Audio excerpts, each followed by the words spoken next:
afternoon, everybody, and wherever you are in the world. The purpose of this workshop, a series of workshops, is to try and get to the core understanding of what this plasma science is all about. And as we've broken it down into 6 topics, and the whole point of these workshops is we're going to start doing the very basics, and every week we will build on this knowledge. So we're only going to be introducing a few concepts at a time every week, but they are important concepts to understand. And then you will be able to see how, by understanding the science, how it starts interacting, relating with the other aspects. So the health, the body, the nature, the plants and the trees, and then ourselves with the soul. So it's all interacting and all linked. It all comes down to the same basic principles of how the plasma operates. So hopefully in doing this, we will at least give a lot of people, particularly the new people, an opportunity just to get their mind around what this technology is all about, because there's such a huge amount of information. So if we can just impart the basic knowledge behind it, then at least it's a great stepping stone for you to begin and start studying further.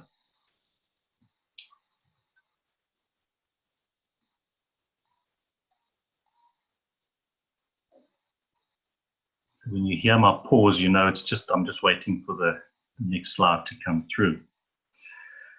So this technology is going to change the way that we understand everything in the world around us. We'll begin to understand how space travel is possible.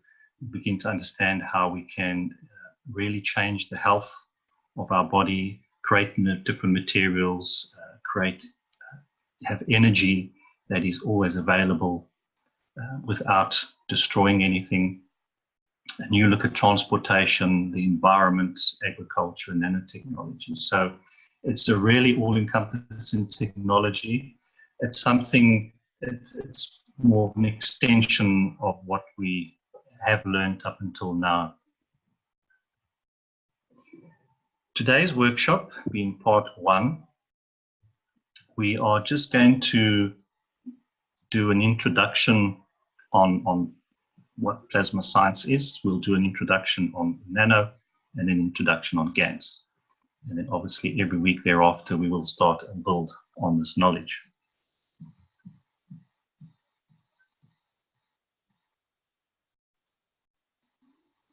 This technology is brought to you by the Keshe Foundation, and 2 websites that are available for further information.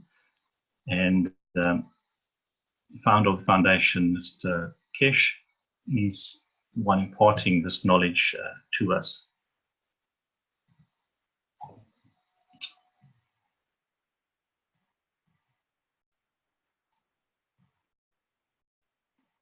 Okay, so we're going to start off with the first section. What I'd like to do is go through the first section. I will then open the floor to questions, just a few questions. And please keep your questions relating to the topic that was presented for the day. And then we will move on to the next section. Okay, so I'm going to start off with a few quotes from Mr. Keshe as an introduction into sort of the understanding of what this new science is all about.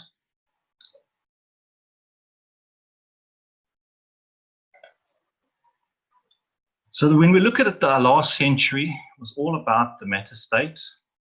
Then we developed the nuclear and atomic knowledge. And now we have gone a step further into the fields which make the electrons, protons, and everything else we see around us.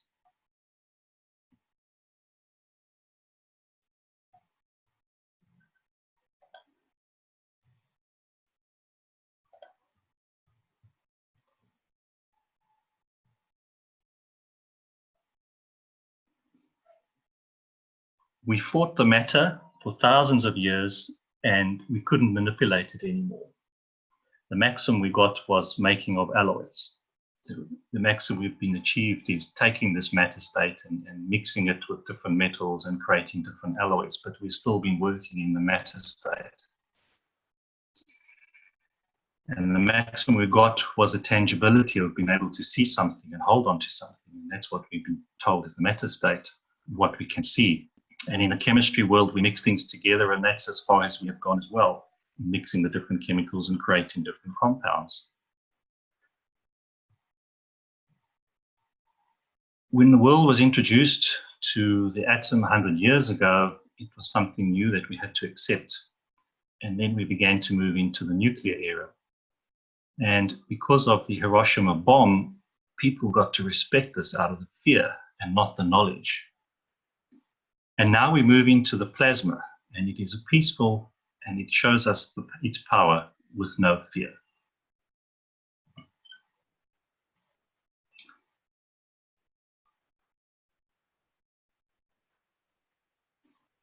So the plasma science is beginning to understand about the knowledge and energy of the universe. If we can begin to understand how the universe works, we will know how Earth works, we'll know how our body works, because it all works in the same way when we understand the basic principles of this science.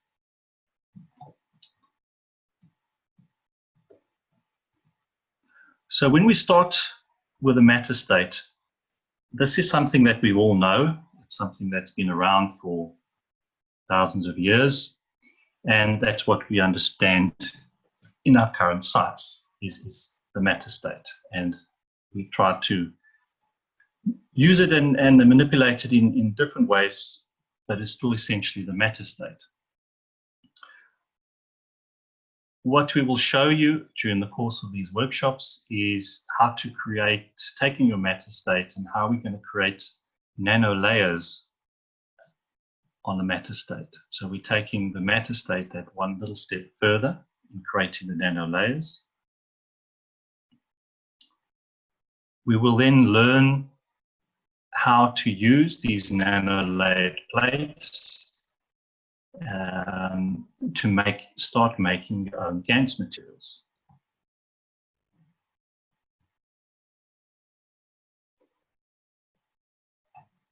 And from understanding and working with the GANs materials, we have begun to understand that we are really working with the fields that is generated from these GANs materials. So it's a whole process, starting from the matter state, creating the nano, creating the GANs, and essentially now beginning to work in the fields. Now, when we talk of the fields,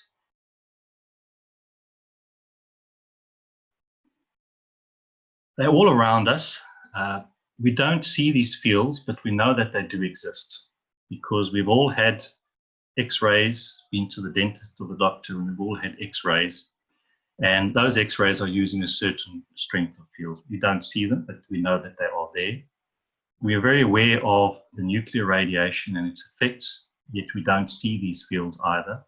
These are also a different strength. We see the visible light, but we need special equipment to see ultraviolet light. So light is also a different strength. So we know that there are some fields around us that we don't see. And so this technology is just a way of us understanding that there's more and more around us than what we have discovered so far. So we just learn to go through the various steps to release these fields and use them and start using these fields in all applications of science.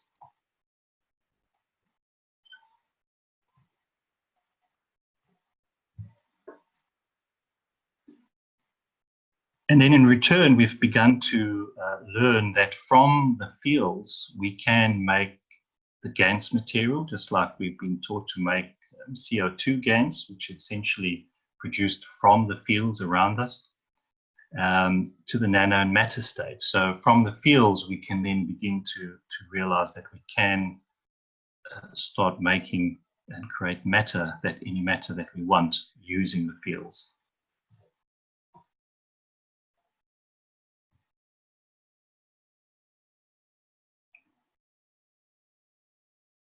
So we will learn how to tap into this energy and understand the fields of the universe. And in so doing, we will then discover a new way of living on this planet and beyond.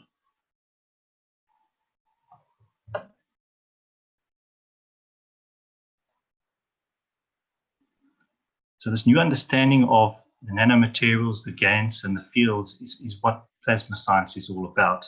And these fields are magnetic fields. Everything in the universe is made from magnetic fields and their interactions. From the smallest atom to our body to the universe, all are made from these fields. So it's from the ones we see and the ones we don't see. So we know that they are there, but we just never had been able to measure and have instruments to be able to understand that there are far more than what we have known.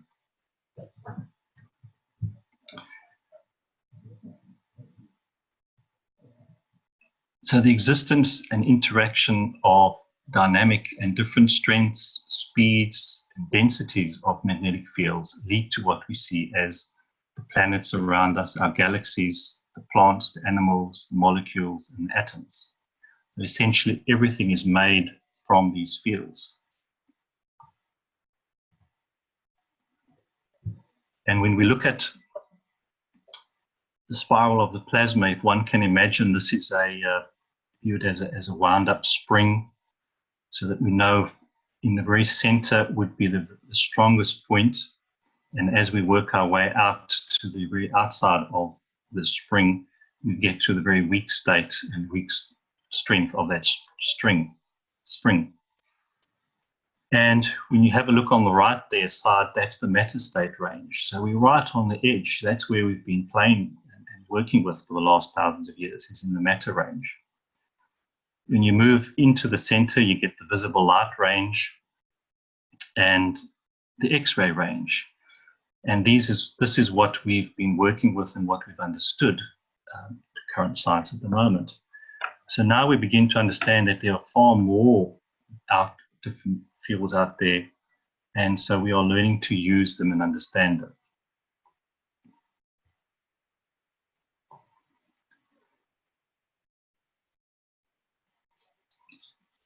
To understand these fields, we have to understand another basic concept of understanding the magnetical and gravitational fields, or what we will commonly term as MAGRAV fields.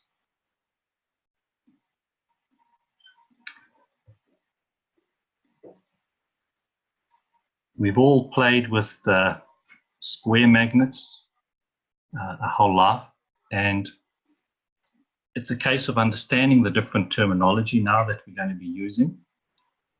So when you have two square magnets, where the fields have been dictated in those metal magnets, where you have a north and a south, the entry point and an exit point. And so when you bring the north and south together, the magnets will attract each other.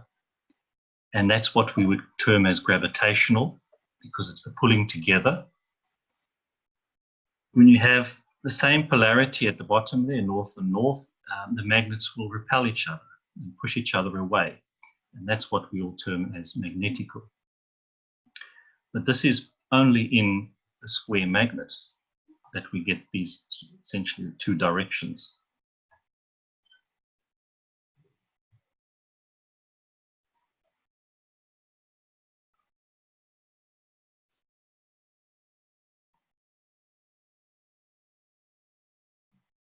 I've got this little video showing you the effects with the round magnets, and when you're introducing another magnet into the other two, you'll see how they will want to position themselves, and they're always maintaining this gap, a certain distance which they're maintaining.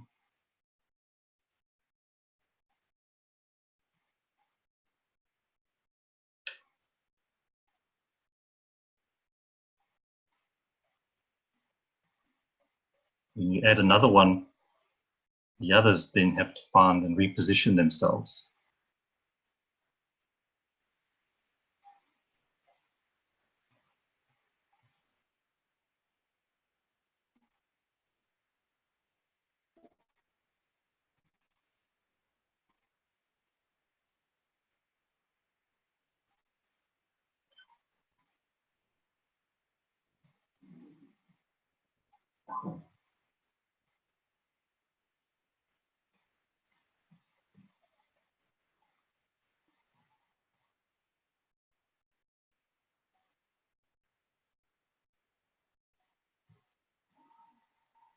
You'll see how they just, okay.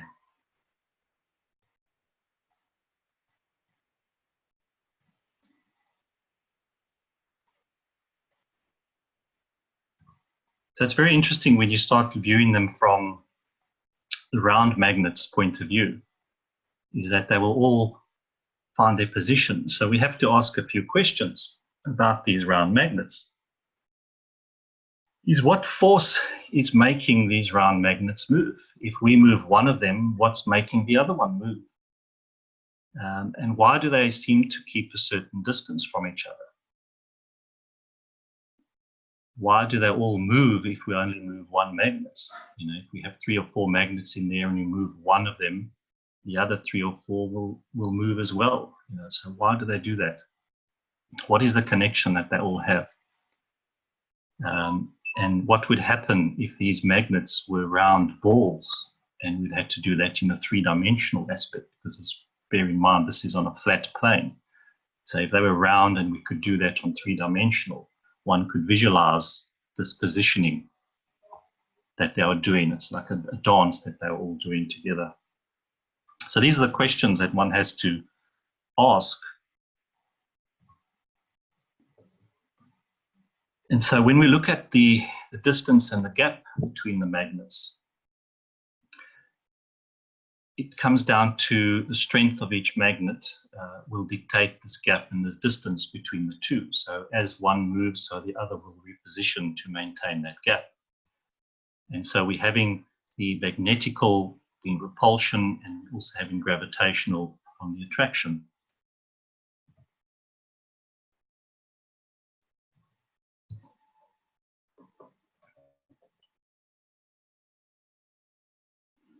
What we're essentially having is the interaction of fields of 2 magnets. And the fields exiting the one magnet interact and into the bottom of the next magnet. And this is how that they keep the distance from each other. This gap allows them to move freely. They're still connected and find their position, but this is how they interact with each other, is through these fields. Now bear in mind, this is all in the matter state.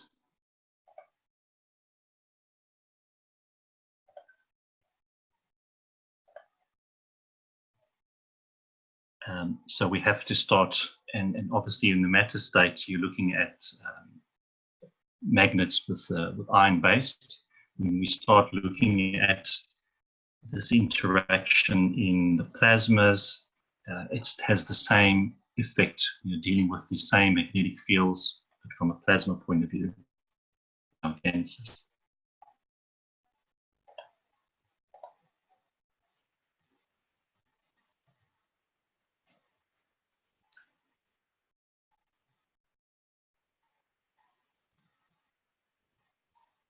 So we've got to understand the fields. So it's the direction of the flow of these fields which dictates what we call magnetical fields and gravitational fields. So the fields flowing out or away are magnetical, and the fields flowing in towards the center is gravitational. So that is the representation on a sort of 3-dimensional basis if those magnets were round.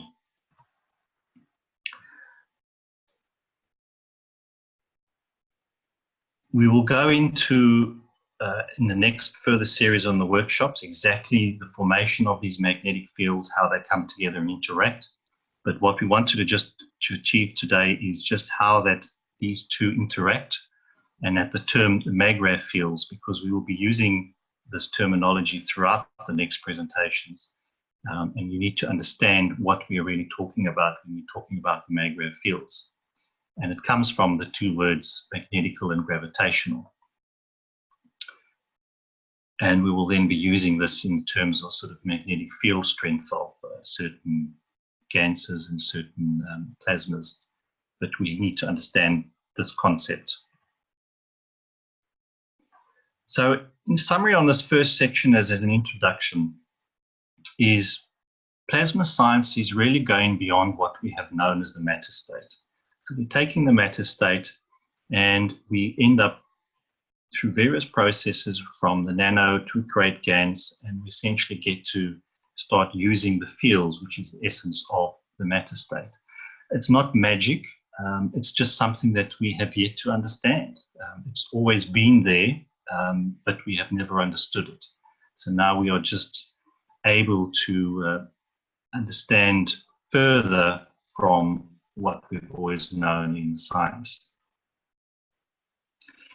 And we begin to understand that everything in this universe and beyond is made of magnetic fields. So that is an important point to remember, is that even your matter that you're looking at is all made of fields. And if you understand then the principle of where we're getting the magnetical and gravitational fields.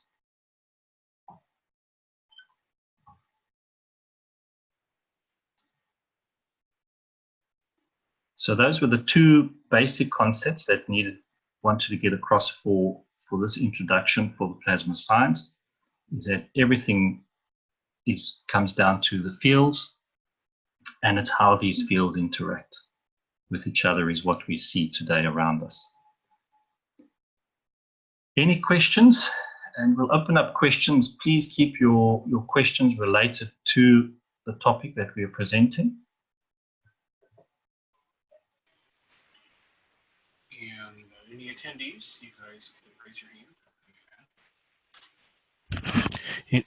Sorry about that. Any attendees, you guys can raise your hand and I'll bring you in. And if there's any questions on live stream, Facebook, or YouTube, I can announce those too.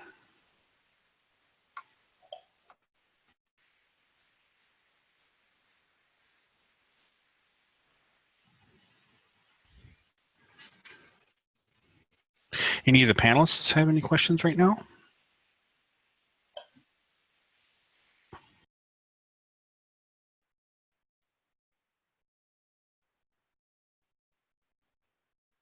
It's Monday morning, it's too quiet. Yeah.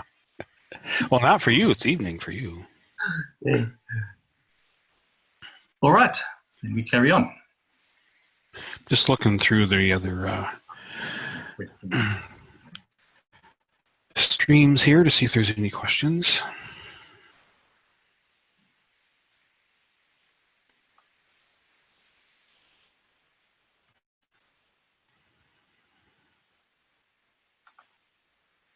I have a question. Hey, Rick. Welcome. Plug in my headphone here. Plug in Sure. the live stream. Here we go. And turn on my mic in live stream. Yes, I have a question. So, yeah, my name is Rick Crammond, for those who don't recognize my voice. I'd like to know how the MAGRAV fields, these magnetic fields you've described, how does the idea of gravity work into that? What is gravity in terms of MAGRAV fields? What we call gravity now, the thing that sticks us to the planet at this time. I will be getting into that in part 3 when we go back to plasma science. Okay, good answer. I have a question. Yes, go ahead, Boniface. Yeah, please introduce yourself and ask your question. Thanks. This is Boniface, California. Since this is a beginning class, maybe you want to define some of those terms like nano and GANs. I know there are acronyms, especially GANs, but you can sort of break it down since you have few people on board, probably. Yeah, it's a good point. I do have, when we go on to the next section on the nano and the GANs, then we have those definitions there for people. All right, thank you. Pleasure.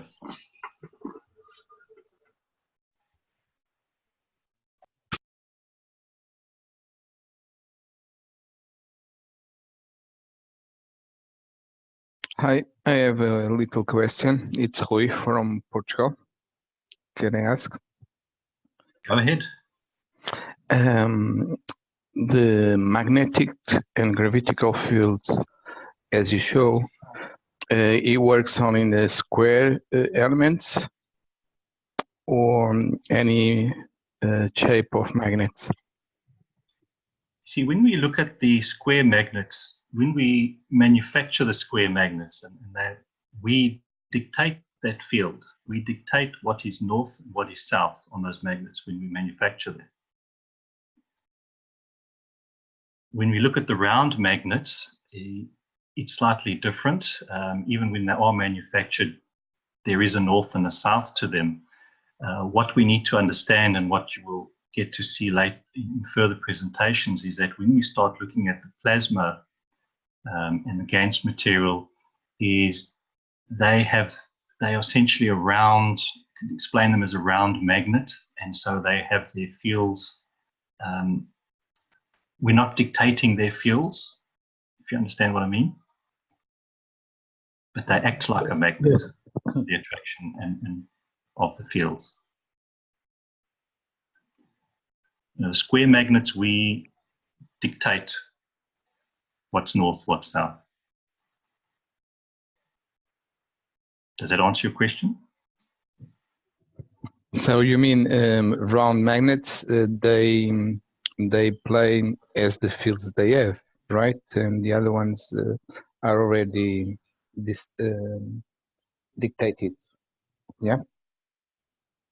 Yes, the round magnets are also dictated. You know, there is a north and a south to them, but because they are round in shape, it's the concept of the round shape, where no matter where you move those magnets, there's always that interaction.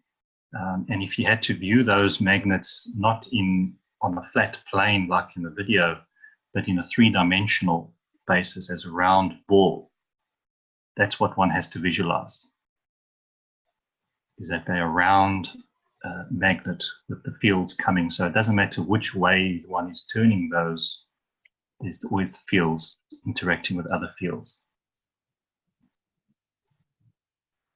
Yeah, that's why I made the question. Thank you very much.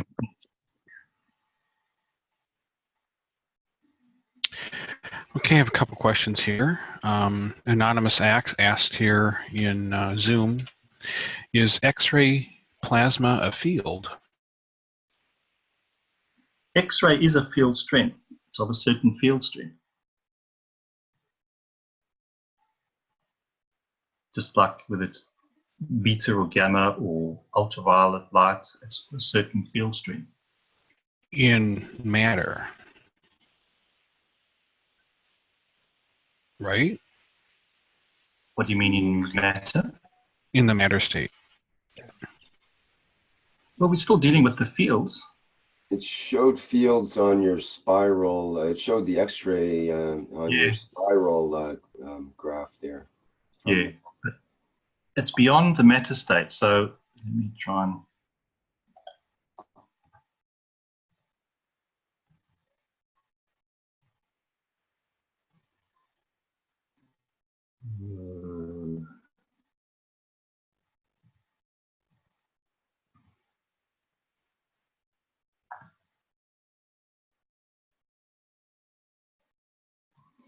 It's just understanding that any point on this spiral is a certain field strength, and we are talking of a field strength that has magnetical and gravitational, because we can't get one without the other. We have both magnetical and gravitational. So at a certain point on the spiral, it's just really a certain strength, MAGRAV field.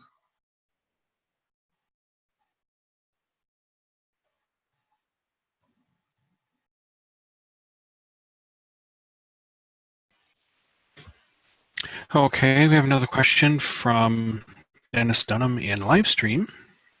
Do the magnetical fields have both magnetical and gravitational fields? It's the interaction of the magnetic fields that leads to what we know as the gravitational. There is obviously Foundation has produced that video of how the fields start interacting, and that's how we will be touching on that and explaining that in more detail in the next presentation, is how the fields come together and how they interact. But essentially it's the interaction of the magnetic fields which gives us what we call as gravitational.